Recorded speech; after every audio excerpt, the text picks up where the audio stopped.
नमस्कार। Good morning ओरेशा। आज 29 एप्रिल 2024 बुधवार। आपण माने देखुछंती जागृति और ये टीवी। आसंतु आरंभ करिबा आजिर प्रमुख खबर। जेरा प्रथम खबर।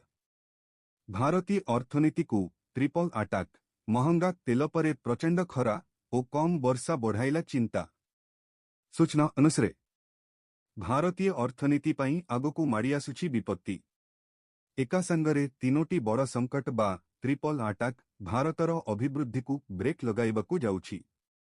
अंतर्जातीय बजार रे अशोधित तेलर आकाशछुआ दर परे एबे देशरे जारी रहितिबा प्रचंड ग्रीष्म प्रवाह एवं मौसुमी वर्षा कम हेबार पूर्वानुमान नीति निर्धारकों निद हजाई देइछि।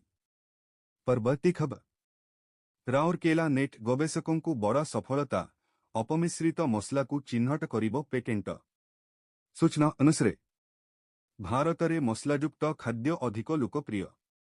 नाना किसमर खाद्य रहिथिले मध्य अपमिश्रित मसला अत्याधिक तथा ठीक रहु नथिबारु गंभीर स्वास्थ्य समस्या हेउछि। फलरे लोके मेदबहुलता पेट और गैस समस्यार सम्मुखीन हेउछंती। तेणु खाद्यरे अपमिश्रित मसला को चिन्हट तथा मापिबा पई एक पेटेंट प्रस्तुत करिछंती एनआईटी राउरकेलार गवेषक दल। परवर्ती खबर। तेल गैस परे एबे कोल्ड ड्रिंक्स पाली। भीषण गरमरे मिलुनी क्यान कौन रहिछि एहा पछर कारण।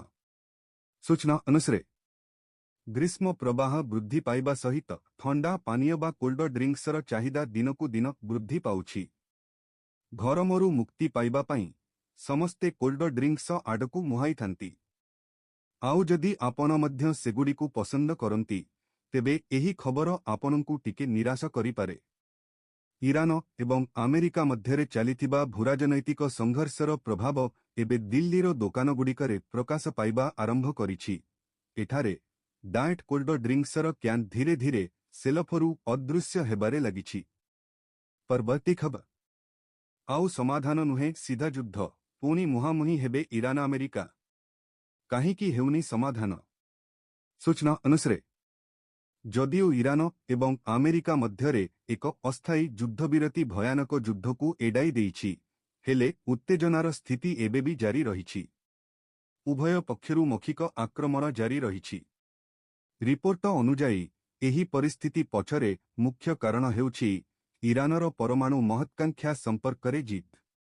ईरान निजर मनोभावरु पछकु हटिबाकू अनिच्छुक, विशेषकरी एहार समृद्ध यूरानियम आत्मसमर्पण एवं परमाणु कार्यक्रम बंद करिबार शर्तगुड़िकू ग्रहण करिबाकू मना करुछि। परवर्ती खबर। हरमुज पई बहुत हैरान हेले एबे भारत रूस मिसी बसाइबे सार कारखाना। सूचना अनुसार ईरान युद्ध जोगु सृष्टि होइतिबा यूरिया संकट मध्यरे भारत एवं रूस जॉइंट भेंचर रे जुग्म उद्योग रे यूरिया सार कारखाना बसाइबा काम आरंभ करि देइछंती। एही कारखाना रूसर समारारे स्थापन हेब। एही प्रकल्प विषय आलोचना करिबा पई एक भारतीय प्रतिनिधिमंडल निकटरे रूस गस्त करिसारिछंती। परवर्ती खबर। राज्यवासींको पई खुशी खबर राज्य खोलिब। सूचना अनुसार राज्य रे खूब शीघ्र हिटभो सेंटर खोलिबे सरकार एनेई राजस्व मंत्री सुरेश पुजारी सूचना देइछंती। आगकू ग्रीष्म प्रभाव बढ़िबो हितभो सेंटर खोलिबार अछि। बात्या बन्या आश्रयस्थली भली एहा खोलाजिबो लोके उपकृत हेबे बोली से कहिछंती। जेउठी अधिक हितभो सेठारे प्रथम पर्याୟରେ सेंटर हेबो बोली मंत्री पुजारी कहिछंती। आपण देखुथिले जागृति और ये टीवी। एही थिला आजिर प्रमुख खबर। आउ अधिक अपडेट पाई आम सहित जोड़ी होई रुहंतु। धन्यवाद।